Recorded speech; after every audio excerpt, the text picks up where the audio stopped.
Et salut à tous, c'est Kaikit. On se retrouve aujourd'hui pour cette nouvelle saison de la Hades Draft League. J'ai failli dire la Hades Team League, c'est terrible. On est donc parti pour la saison 4 de la Hades Draft League, voilà que j'allais dire. Et donc, pour cette saison, pas mal de nouveautés déjà. Première étape, nouveau format, comme vous pouvez le voir. On a donc un nouveau format. On est passé en National Dex pour la Hades Draft League. Le passage en National Dex, c'est pour plusieurs raisons. Un, il y a eu la sortie de Pokémon Champions, donc pour l'instant la méta, on en profite pour la changer un petit peu pour changer un petit peu le metagame, on va dire classique. Après 3 saisons en Paldea, on passe dans un nouveau format, donc National Dex, ça veut dire le retour de pas mal de Pokémon. Ça veut aussi dire le retour de pas mal de moves, comme par exemple Poursuite, comme par exemple Defog qui revient en assez grande quantité. Il y a aussi de nouvelles méga évolutions. Et ce Float Eternal qui n'est pas un méga Float dans cette première game. Et on va donc pouvoir parler de la deuxième grosse nouveauté de cette saison de la Hades Draft League, la Division 7. La saison dernière, on avait la division 6. Je crois qu'on avait aussi la division 6 en saison 2. Cette fois-ci, on a la division 7 qui s'est créée, avec cette fois-ci des joueurs qui, pour la plupart, vont découvrir Pokémon. Et forcément, quand il y a une nouvelle division qui se crée, moi je suis pas loin derrière pour toujours venir commenter les games et venir donner mon point de vue. Alors on va quand même rappeler plusieurs choses sur... tout simplement sur le but de cette série. L'objectif c'est pas, on va dire, c'est pas de rigoler, c'est quand même avant tout de donner des conseils un peu constructifs, notamment sur le fait que, comment je vous explique ça. En fait, je vais essayer un petit peu d'apporter une certaine expertise sur qu'est-ce qui a bien fonctionné, qu'est-ce qui fonctionne pas, expliquer les erreurs notamment qui sont faites. Le but c'est pas évidemment de se moquer, on peut rigoler gentiment, mais quand même le but c'est surtout de donner des conseils sur comment les gens peuvent s'améliorer. Je vais essayer de faire assez simple, notamment sur le fait d'essayer d'essayer d'expliquer des petits plans de jeu simples, des petites erreurs qui peuvent avoir un énorme impact sur les games. C'est normal qu'il y ait des erreurs, évidemment.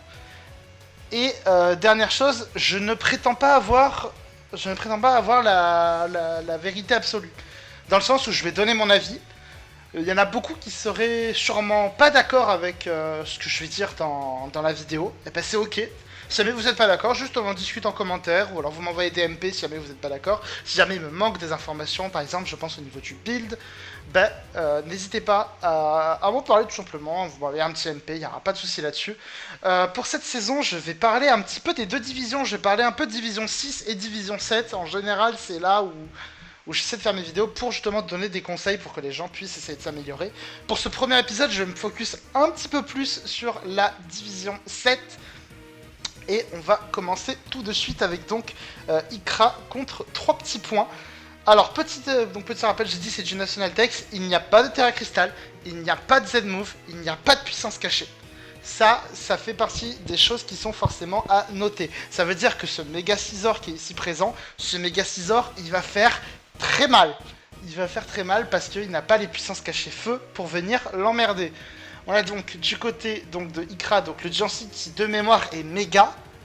Le Samura Tisui, le Quaquaval, Double Water. Alors, Double Water c'est assez particulier.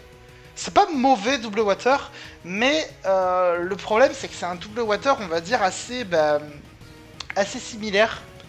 Dans le sens où Samura Tisui, ça va être souvent il va très souvent être joué en tant que Scarf ou en tant que vraiment water aggro sur le physique. Et Quaquaval, il est joué un peu similaire. Donc le duo Quaquaval Samura Tisui, c'est pas le meilleur duo de water possible. Surtout que d'ailleurs, bon, j'ai pas vu le ground adverse, mais il faut un gros ground quand même pour pouvoir combler. Enfin, faut quand même pouvoir combler cette grosse faiblesse water. Il y a quand même aussi un double dark. C'est terrifiant. Il y a un double dark aussi, du coup, Samura Tisui et Heroic Moon contre Float Eternal. C'est terrifiant. On a ensuite donc le Uxie et le Crobat qui va donc être la résifée en face, enfin contre le Float Eternal. Et du côté de 3 petits points, une team un peu plus classique, un peu plus stackée quand même, mine de rien, avec le Scizor Mega, le Raging Bolt, le Ogerpon Wellspring, le Urshifu qui de mémoire est un Urshifu Dark, si je ne me trompe pas, le Latios et le Float Eternal. Petit rappel quand même sur Flotte Eternal, même si là c'est pas le méga, le normal est dispo et le normal tape déjà comme un sourd. On va y aller tout de suite, on va donc y aller avec le lead Uxie contre le lead Flotte Eternal. On s'attend probablement à une pause de PDR qui va être voilà, assez classique. Ça va taper demi-tour, attention à ce qu'il ramène quand même parce que le Regibolt fait assez mal et ça va taper Volt Switch, coup critique 100%. Ouais, là c'est dur. c'est très dur de perdre le Jancy sur ça. J'avoue, sur le moment, j'étais étonné de voir le Jancy se faire one shot, mais après, je me suis rappelé, c'est sûrement un Jancy méga, et si c'est un Jancy méga, bah du coup, il n'y a pas énormément de bulk, j'imagine, sur le Jancy qui a 150 seulement en base PV pour 150 dans les défenses, si je me trompe pas. Et bah du coup, ouais, le Raging Bolt qui du coup se fait des pop, malheureusement. Enfin, le Raging Bolt. Le Raging Bolt qui va des pop, le Jancy qui révèle par la même occasion un Choice Specs. Il n'y a pas 40 switch-in à Raging Bolt, il n'y a pas de ground. Donc ouais, le Raging Bolt est terrifiant là-dessus. En tout cas, le Jancy meurt d'entrée. Pardon, c'était donc Urshifu Water, my bad. Donc la logique des double water, on peut reprendre pareil sur ce que j'ai dit avant, sur Quaquaval, Samour Anti-Sui. Et on peut dire pareil pour Ocarpon Wellspring et pour Urshifu Rapid Strike. Donc le Crobat a été ramené, c'est donc le Raikou qui revient, qui va prendre les pièges de rock et le demi-tour. Il faut mettre un peu d'agressivité. Et le Roaring Moon, maintenant que je suis à l'info, c'est bien de ramener le Roaring Moon maintenant que je suis à l'info. Ça va ramener le Flotte Eternal sur le Fire Fang. Alors, ça a anticipé le Scizor. C'est pas une mauvaise anticipation. Mais à ce moment-là, je pense que c'était pas forcément nécessaire d'anticiper. Parce que, j'explique pourquoi. Parce que déjà, le Raging Bolt, tu as l'info qu'il est Specs, et le Specs te fait extrêmement mal dans la game. Et surtout, bah en fait, comme son Raging Bolt fait vraiment du gros boulot dans la game, bah pour moi, en fait, tu n'as pas besoin, en fait, enfin, il va avoir envie de le garder, et bah ouais, le Flotte Eternal, il vient quand même bien sur les deux stabs de Roaring Moon. Donc peut-être, je sais pas, je me dis, est-ce qu'un sabotage était pas mieux? Est-ce qu'un demi-tour était pas mieux? C'est dommage, surtout qu'en plus, bon, l'option Steady n'était pas négligeable non plus en face, selon la répare du Raging Bolt. Parce que prendre le kill sur Roaring Moon aurait été dramatique pour Ikram, mais bon, en tout cas, le middle ground qui est quand même un peu passé, le Moon Blast qui va faire 28%. Ça a fait quand même de bons dégâts, ça ramène le Scizor sur le Hypnose. Hypnose qui n'est pas banni en Draft League, il faut y penser. Le Hypnose qui est là, bah, pourquoi c'est pas banni le Sleep? Tout simplement parce que bah, déjà, bah, les attaques de sommeil, il y a Sport, mais après, qui est assez niche, mais après c'est Hypnose et Dark Void. Autant dire que c'est plutôt raisonnable, surtout qu'il y a toujours la Sleep Clause en Draft League. Donc le Hypnose qui est passé. Ça a ramené le Scizor tranquillement sur Nostanfer. Attention quand même, parce que Nostanfer a quand même accès à Heatwave. Donc attention, il va méga évoluer, il va taper demi-tour malheureusement. Il n'a pas Heatwave. C'est dommage, donc en tout cas le tour de sommeil garanti qui pris, ça ramène le Quaquaval. Le Ogarpon Wellspring qui vient dessus, ça va taper clonage, attention. Le Unleash qui va permettre de péter le clone assez logiquement. Et ça va taper vent violent. Alors, on va commencer sur des petits trucs à droite à gauche. On va commencer à donner une petite explication qui peut être intéressante. La tentation de ramener des sets originaux, je la comprends. Je vais être honnête, je la comprends énormément. Dans le sens où... comment je vais vous expliquer ça? Dans le sens où, oui, bah, parfois c'est toujours un peu rigolo de faire la surprise et tout, voilà. Par contre, parfois, vouloir ramener la surprise, bah, c'est pas le truc le plus efficace au monde. Là, dans ce cas-là, c'est pas le top. Parce que bah, Bravebird prend le KO. Et surtout, Bravebird, en plus de prendre le KO, ben ça t'active Moxie de 1, donc du coup tu deviens quand même un peu plus menaçant, ça oblige quand même à devoir changer le RK. Et surtout de 2, tu as une précision de 100%. Hurricane c'est 80 ou 70. Est-ce que tu as envie vraiment de miser sur des Hurricanes quand tu as Bravebird avec une attaque de 120 je crois pour Quaquaval alors que l'attaque spé elle est à 80-90? C'est dommage. Je comprends l'idée qu'il y a derrière, de vouloir faire des sets un peu gimmick et tout, mais c'est dommage, du coup, de jeu vin violent, alors que bah, un set classique fait le boulot. Un set classique, ça fait largement le boulot. En tout cas, ça a retapé en leash C'est un peu normal, leur niche en soi, il est pas étonnant, parce que tu veux prendre le kill, le Crobat qui est bien ramené, ça a un roost gratos. Raging Bolt arrive, ça va taper demi-tour, ok. Regimal Minera qui se fait un peu cheap par les pièges de rock, ça va taper 6 les Sedge qui va venir prendre le kill. Il a pas eu peur de Thunderclap. La question c'est 1, est-ce qu'il est focus H? Peut-être qu'il est focus H et juste il tank le Thunderclap. Et 2, autant peut-être qu'il était juste Wakan et il avait raison de tanker en tout cas. Heureusement que le Reggie Bolt meurt, ça va taper Sucker Punch dans la Colbur Berry et le Horasper qui va pas prendre le kill. Ça va retaper des Fox du coup en anticipant cette fois-ci le Sucker Punch, sauf que c'est un 6 le Sedge, ça c'est bien joué. Parce que tu maintiens quand même la pression avec ton Spikes. Tu laisses une petite couche de hasard, ça ramène le Urshifu Rapid Strike pour taper demi-tour. Rocky Helmet, ouais, Urshifu Rapid Strike. Quand vous jouez à Urshifu Rapid Strike, vous allez en voir des Rocky Helmets. Donc attention à ça. Surtout qu'en plus il y a Scizor dans le lot. Scizor ça veut spammer les Volturn. Enfin ça veut spammer les U-turn. Il va en prendre du Rocky Helmet. Et comme tu prends les. Enfin comme t'as pas les boots du coup sur ton Scizor, ça devient embêtant. Ce genre de chip comme ça fait vraiment très mal. Donc le demi-tour qui repart sur le Uxie, ça ramène le Samurott, le Scizor qui va se réveiller et prendre le kill avec demi-tour. Dommage, il avait une chance sur 3 de se réveiller, il s'est réveillé, c'est pas grave. Ça ramène du coup le Ursh, le Crobat qui revient, Surging Strike, le Urshifu et donc Scarf, il va réveiller le Scarf. Bonne Citrus, pour le coup. La Citrus qui aide bien, qui permet justement d'aider à tanker le Urshifu, ça c'est une bonne chose. Surtout en plus, on peut se permettre de jouer Citrus quand les poseurs de rock sont pas ouf en face. Là, je sais pas s'il y avait. Je sais pas quels étaient les poseurs de rock dans la draft de 3 petits points. Déjà, dans le 6, il y en a pas. Mais ouais, en tout cas, la Citrus, elle est pas mauvaise. Ça a ramené Quaquaval sur le Bullet Punch. Aïe aïe aïe, le Bullet Punch, il fait pas beaucoup de dégâts. Ça va spammer les Bullet Punch. Ça va reprendre une Citrus Berry. Ok, il aime beaucoup la Citrus Berry, visiblement. Le H Pump.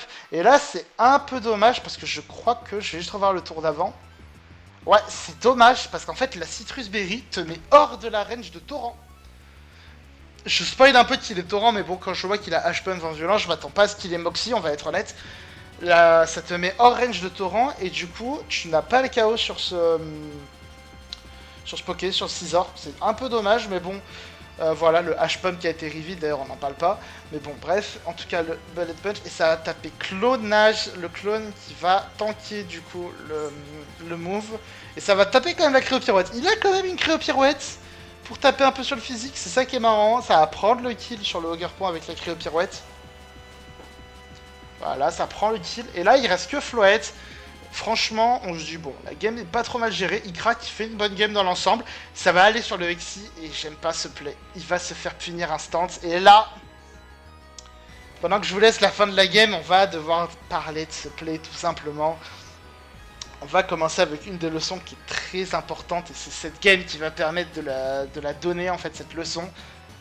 Quand vous avez, il faut que quand vous êtes dans cette situation comme ça où vous êtes à rien de finir la game, faites un passing, faites en sorte que vous puissiez tout simplement assurer votre game à 100%. Là, on va revenir un petit peu en arrière dans cette situation là. Donc après le kill sur le Hogger Point Wellspring, il y a le Floette qui revient sur le terrain. Le Floette est à 33%. Il a tapé un Moonblast, tu as un peu des infos sur ce que c'est. Tout ce que tu as à faire deux choses. 1. S'il est mouchoir choix, bah, du coup tu peux te laisser mourir, tu peux laisser mourir un Pokémon, ramener Uxie. Uxie c'est le seul Pokémon qui va bien tanker un hit. Donc ne ramène pas Uxie comme ça sur le terrain. Laisse-le dans le bac et sac un bon, c'est pas grave. Sur lieu de gagner 4-0, tu gagnes 3-0, c'est pas grave. Au moins tu gagnes ta game, tu assures ta game. De 1. Et de 2, ben... En fait, le souci c'est que dans cette situation, si le Floette veut se setup, ce qui est pas possible, hein, il peut pas se setup parce qu'il est à 30%, ben derrière toi tu le tapes, tu viens punir un setup. Là, dans ce cas-là, il fallait taper avec le Quaquaval, tu tapes Ice Spinner parce que s'il veut tenter un setup greedy, bah tu le tues. Et si jamais il tente pas le setup, juste il tape, bah derrière tu envoies Uxie. Ton Uxie, il est à 74% de vie. Même si tu te prends un crit, tu vas arriver, bah, même si tu prends un crit, tu vas tanker, tu as moyen sûrement, je pense que tu as psycho, tu as sabotage, tu as quelque chose pour l'empêcher de sweep. Et ça, c'est dommage. Et surtout, je vais en faire un petit bonus du coup, il ne faut pas se dire « Oh là là, je perds sur un crit ». Non, ça, c'est faux. Là, Ikra ne perd pas sur un crit. Alors, on va me dire, non, le crit a joué. Je suis tout à fait d'accord que le crit a joué, qu'on soit bien d'accord. Mais ce crit, il est arrivé parce qu'il y a eu une erreur sur ce late game. Il y a eu l'erreur et tout simplement le Uxie qui était capable de tanker 2 Moonblast, il est venu sur un crit, ce qui n'est pas de chance, mais il est venu pour rien. Ça laisse 2 chances à l'oppo de faire un crit, s'il en chope un sur les 2, il gagne la game. Là, c'est pas de chance, mais c'est des erreurs qui sont facilement évitables.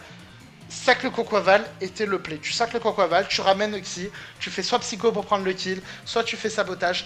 Mais dans tous les cas, tu sais que tu tankes en théorie 2 Moonblast ou tu tankes un Moonblast crit. Et derrière, tu peux essayer de faire quelque chose pour l'empêcher de te sweep. Donc c'est dommage de perdre cette game comme ça. C'est pas de chance, donc il n'y a pas de souci majeur. Et franchement, je suis pas trop mal pour une première game. Il y a des erreurs à droite à gauche, c'est normal. Je m'attends pas non plus à... J'attends pas à des plays de génie dès les premiers matchs, hein, on va être honnête. Mais voilà, c'est ok. C'est pas trop mal. GG à vous deux, c'était quand même une bonne game. Et on va pouvoir passer à la game suivante entre Jim, c'est bien, je connais pas les pseudos. C'est parfait. JimCF et Gimmitox. Et là, on a des teams un peu plus exotiques quand même, mine de rien, avec d'un côté, du côté de Jim, on a le Greninja qui est méga, si je ne me trompe pas, je crois que c'est méga Gren. Le Ferrothorn, le Slowking de Galar, le Hitmontop, le Thunderous et le Cinderace. Hitmontop qui a étonnamment un bon match-up dans cette game, c'est assez terrifiant. Et du côté de Gimmitox, on a le Dharma, le Palafin, le Cyclizar, le Slowbro. Alors, on retrouve la double water que je vous parlais juste avant. Là, Slowbro Palafin, ça va. Genre, les mods sont pas là pour avoir les mêmes rôles. Ils partagent malheureusement des faiblesses communes. Donc dans l'idéal, si vous pouvez éviter les faiblesses communes, c'est parfait. Mais ils ont pas du tout les mêmes rôles. Enfin, ils sont pas le même rôle dans la draft. Donc je trouve ça plutôt ok comme Joe Water. Et ensuite, on a le corps de centre classique, à savoir Excadrill plus Titar. On va pouvoir y aller tout de suite. On va y aller pour voir un petit peu ce que ça donne. Ça lead Ferro contre le lead Darmanitan. Ça va aller sur le Hitmontop et ça va taper du côté du Dharma. Ça va taper Rock Slide. Et là, déjà, je n'aime pas trop ce play. Je n'aime pas trop le Rock Slide pour une simple et bonne raison. C'est que Gimmitox n'a aucune info sur la team adverse. Alors, je comprends la volonté de taper Rock Slide. Je pense que le but, c'était de choper le Cinderace. Ce qui... J'entends, honnêtement. Mais... Rock Slide, c'est pas le meilleur play, parce que du coup, en fait, le problème, c'est que tu casses tout ton momentum. Gimmitox a pris l'ascendant en lead avec un bon lead. Il a l'avantage au lead ici. Et le fait de taper Rock Slide dans le Hitmontop, ça te permet de gratter un peu d'infos sur le Hitmontop, très bien. Mais derrière, du coup, tu perds ton avantage, tu perds ton momentum du début de game. Et c'est dommage. Alors que là, soit tu tapes un demi-tour, qui te permet donc de garder le momentum, parce que tu peux soit ramener ton Palafin pour le transformer, soit tu ramènes Slowbro pour maintenir ce momentum et maintenir un peu de pression, soit si jamais tu ne ramènes pas... si jamais tu veux pas taper U-turn, tu peux taper Flare Blitz. Franchement, le Flare Blitz, tu peux y aller, je t'explique pourquoi. Le Flare Blitz de Darmanitan, s'il est Life Orb, s'il est bandeau choix, même si bon, on fait les dégâts de Rockslide, il est très certainement pas bandeau choix, mais le Flare Blitz de Darmanitan, il envoie du lourd. Même le Cinderace, si le Cinderace n'est pas défensif, je pense qu'il prend 40% facilement. Et le Greninja, c'est pareil, il prend 40-50%. Donc c'est dommage de ne pas profiter, en fait, de perdre son momentum comme ça au lead. C'est un peu dommage, surtout qu'en plus, le Cinderace, t'as pas d'infos, tu sais pas s'il est Scarf. Imagine le Flare Blitz de HKO Scarf, tu fais comment? Tu fais plus rien, tu perds ton Cinderace gratos. Donc ouais, le Rockslide est dommage, il fallait vraiment pivoter, je pense. Donc ça ramène le Slowbro, ok, voilà. Sauf que la différence, du coup, heureusement, Jim ne punit pas trop. Il a tapé le Brick Break parce que je pense que c'est le move qu'il a qui touche un peu tout. Même si bon, du coup, c'est un peu dommage de pas voir un Toxic partir. En tout cas, donc le Brick Break qui part, qui fait pas beaucoup de dégâts, ça va quand même taper Baton Pass, ça va permettre de pivoter pour ramener le Ferro sur Scald.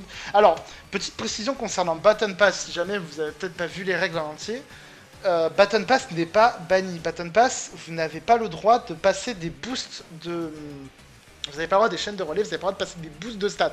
Vous avez par contre le droit de faire ce qu'on appelle le dry pass, c'est-à-dire juste taper baton pass comme ça, sans boost, pour avoir tout simplement un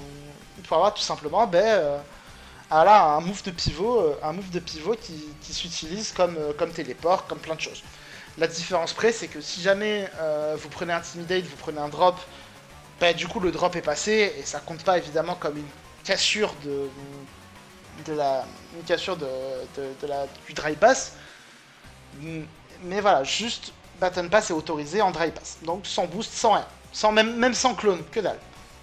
Le seul move qui autorise du coup un passage de clone, c'est avec Sheltay. La cage éclair qui rate, pas très importante, c'est vraiment là c'est vraiment une cage éclair que j'aime pas parce que c'est juste une cage éclair pour emmerder l'adversaire. Et je vais être honnête, si vous voulez emmerder l'adversaire, bah genre je sais pas, soit t'as lance-flamme, tu tapes lance-flamme, soit tu tapes téléport pour reprendre le momentum et punir quand même la pose de ces pièges de rock. Enfin pour moi il y a quelque chose de mieux, surtout ça va refaire cage éclair. Il n'y a pas énormément de réussite je trouve. Surtout qu'en plus derrière tu vas te faire coff tes bots. Tu te fais coff tes boots gratuitement, donc ça veut dire que maintenant tu es faible au entry hazard. Tu vas prendre les rocks à chaque venue, tu peux prendre potentiellement des spikes à chaque venue sur le terrain. Et ça c'est pénible, surtout quand tu n'as pas de defogger dans ta draft, tu as que des spins. C'est chiant. C'est vraiment chiant pour le coup. Et ça va taper rapid spin sur le ferro, donc tu vas enlever, mais le problème c'est que tu vas prendre hop, sticky barbs, plus de rôti helmet, tu prends 25%. Tu prends 25% pour enlever les entry hazards, c'est un peu dommage. Le sabotage en plus, tu vas t'enlever cet item. La sauvesse qui est enlevée. Là, le ferro est en train de faire un boulot monstrueux dans le 6 de Gimmitox. Mais le problème, c'est que, bah, en fait, il l'a fait tout seul. En fait, Gimmitox a laissé le ferro faire ce boulot. C'est vraiment dommage de spammer les cages éclairs alors que tu as téléport, tu tapes téléport, tu ramènes Darmanital et Darmanital il vient mettre la pression avec un Flare Blitz. Donc le ferro, voilà, ça prend pas le Hitman Top qui revient. Et ça va taper Zen Headbutt. Zen Headbutt en anticipant le Hitman Top. Ok, pourquoi pas. Mais je me pose la question, est-ce que Flare Blitz ne fait pas plus mal que Zen Headbutt? Flare Blitz, c'est combien déjà? C'est 120 plus 20, plus 30%, donc c'est je crois 144 avec Sheer Force. Tu as le stab, donc 144 x 1,5, tu arrives à peu près à 230, je crois, avec le stab. Ouais, t'arrives à peu près à 210, allez, on va dire 210, 220, pour arrondir un petit peu. T'arrives à 220 de BP, Zen Headbutt, c'est 80 x 2. Donc, ah non, pardon, il y a les chances de flinch, donc c'est 80 plus 30%. C'est 80 plus 30%, donc ça fait à peu près 100, ça fait à peu près 200, sauf que la différence, c'est que, en fait, Flare Blitz et Zen Headbutt font les mêmes dégâts, à ce moment-là.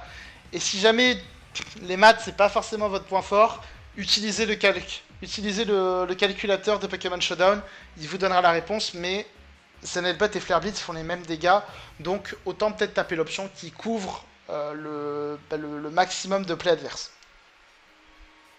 En tout cas, ça va ramener le Greninja et ça va taper Zen Headbutt à nouveau. Peut-être un Choice Lock, du coup, sur le Dharma. Ça ramène le Cyclizar, sauf que le problème, c'est que le Cyclizar, bah ouais, il a plus sa veste et de toute manière, ça va taper demi-tour. Ça va méga évoluer en plus de ça, ça va taper demi-tour une nouvelle fois. Donc le Cinderace, déjà, qui révèle qu'il n'est pas Scarf.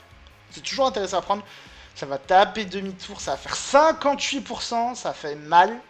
Et le Greninja Mega qui revient, il est assuré quand même de prendre le kill là. Ou je pense quand même, faut pas déconner. Cyclizar qui arrive, le Surf, qui va sûrement prendre le 2H KO maintenant. Ouais, bah là, ça prend le 2H, ça.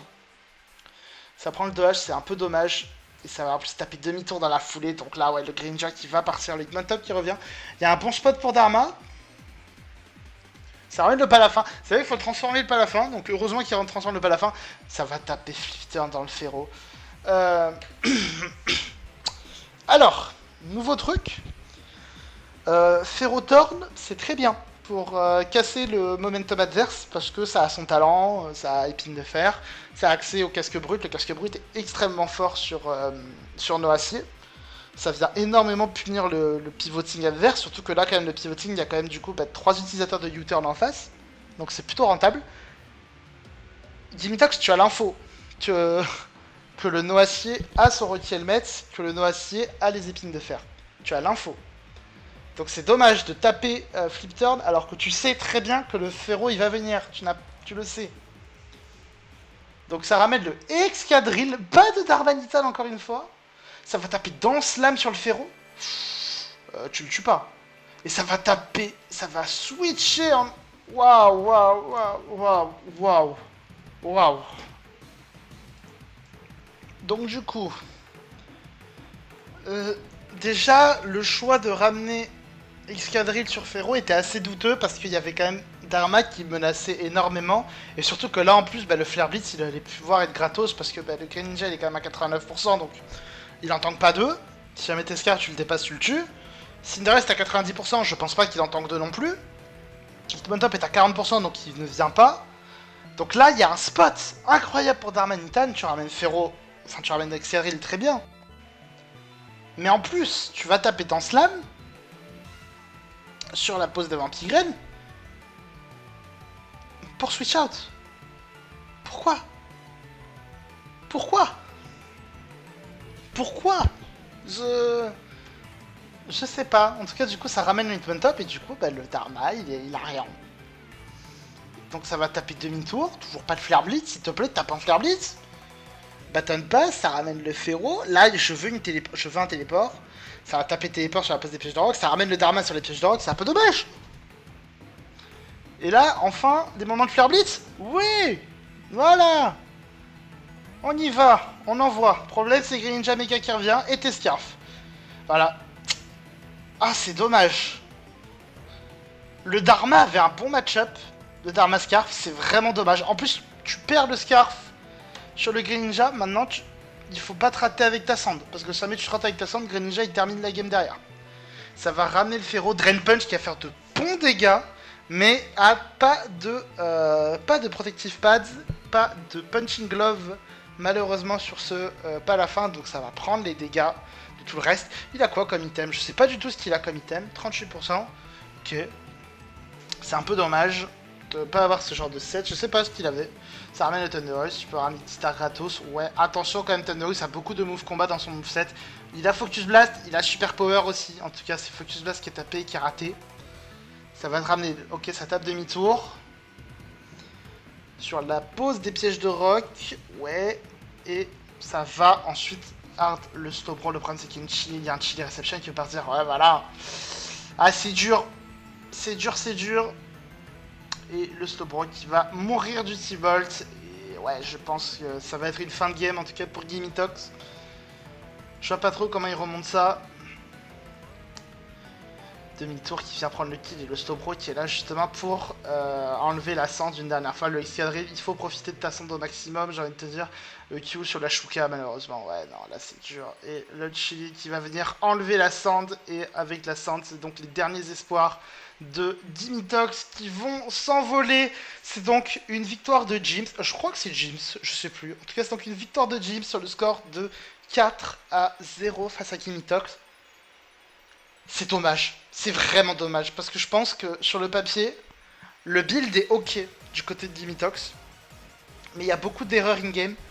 Alors, c'est pas grave, je vais être honnête, c'est pas grave. C'est ta première game peut-être en Draft League, parce que moi je t'ai jamais vu jouer, c'est peut-être ta première game tout court sur Pokémon, je sais pas. Mais, c'est pas grave, il y a des erreurs. Maintenant le but c'est revoir le match, revoir qu'est-ce qui a bien été fait, qu'est-ce qui a mal été fait, et en tirer les bonnes conclusions pour se relancer la semaine prochaine. Les erreurs, c'est pas dramatique, faut juste savoir... Enfin, faut juste déjà les reconnaître quand on regarde sa game, et savoir qu'est-ce qu'on aurait dû faire. Donc c'est... Voilà, c'est ok. Il y a du boulot, j'ai relevé quand même des choses à faire. Il y a peut-être aussi des choses que toi-même tu pourras voir, ce que tu dois faire, notamment peut-être sur ta manière de build et tout. Mais voilà, ce que je dirais déjà, c'est mieux identifier tes win conditions.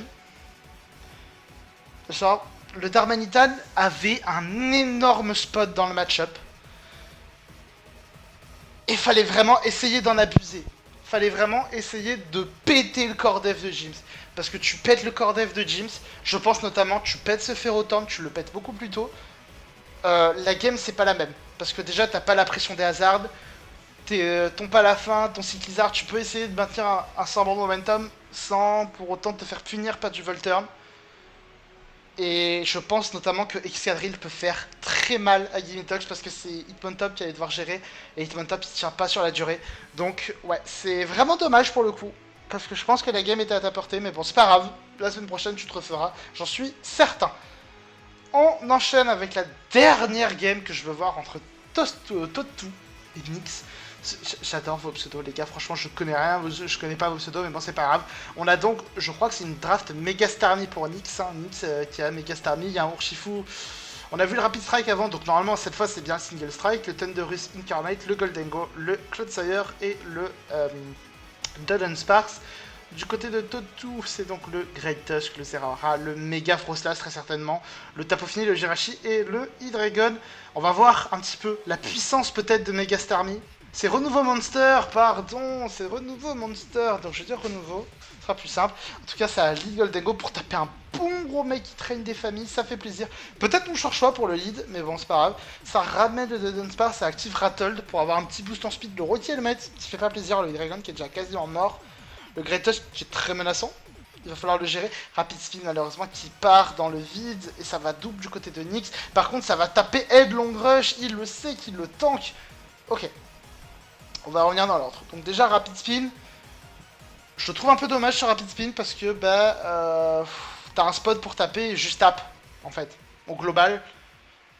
Après, oui, il faut taper le bon move, je suis d'accord, parce qu'il y a une rési à... Enfin, il y a une immu à Headlong Rush et une immu à Close Combat, donc il faut taper le bon move. Mais bon, je suis tape, c'est pas grave. En tout cas, je pense que le Greatest a l'invest pour tanker le Goldengo Scarf, donc c'est pour ça qu'il a retapé et que Nyx a dû check. Donc bon, bien joué de la part de Nyx, qui du coup gère quand même le Greatest, et ça va switch out. Ça va switch out, malheureusement, le booster attaque qui part dans le vent, c'est dommage ça. Le Zeraora qui va perdre son ballon sur le Psycho, 45%. Ah, la drop qui fait pas plaisir parce que la drop le met en range. En tout cas, ça va quand même être sur Goldengo. Ça veut pas prendre le sabotage sur Thunderous, mais du coup, ça perd son mouchoir choix. C'est dommage, je trouve, de perdre son mouchoir choix, mais bon, c'est pas grave. Ça va en plus ramener le Goldengo, donc au final, bon.